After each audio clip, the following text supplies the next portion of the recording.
Saturn stations this month precisely on May 24th at 13.5 degrees Aquarius. In regard to Joe Biden, in two videos I posted this past February and in March, I talked about a concern that this Saturn intensification being in square to Biden's Mars might be a problem for his personal health, since Mars is resident in the 12th house of health at birth, but subject to something happening that we don't know about, he seems to be doing quite well in regard to his own health, though of course fingers crossed. But it would seem that the bulk of the issue is centering on dealing with the health of the country, which is something I've mentioned tends to happen to politicians. Their transits become what they deal with in their job and their responsibilities. This is, in fact, exactly what happened to Barack Obama in 2009-2010, as the health pressures then in his chart were purely related to the tremendous tension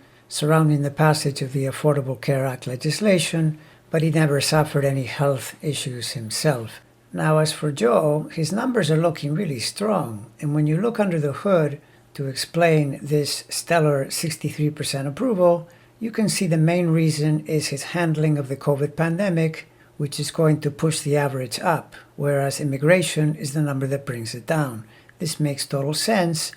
in that the square to Mars brings in the energy of that natal Mars, makes an its square to Pluto, which is in the Foreign Affairs house, and therefore rules immigration. 63%, however, is an excellent number and guaranteed to drive the former president crazy, since it means Sleepy Joe is perhaps a little more awake than he thought, not to mention that he himself never saw anything with a 5 in front, never mind a 6. Astrologically speaking, the huge difference between the Trump presidency and the Biden presidency is that Biden benefits from multiple years of Neptune trines to all his Scorpio planets, thereby guaranteeing that his popularity will remain strong enough to keep him viable, whereas Trump, after getting elected on a trine to his Mercury from Neptune, could only wait for the positive effect of that trine to evaporate as it slowly moved forward to square his Sun and Moon, and at the worst possible moment when he was seeking re-election.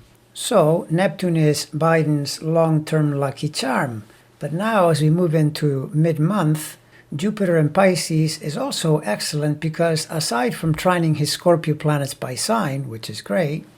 it also makes a tight sextile to his moon position in the 6th house, which not only helps him with his own health, it tells us that the public approval for his handling of the pandemic will continue or perhaps even improve.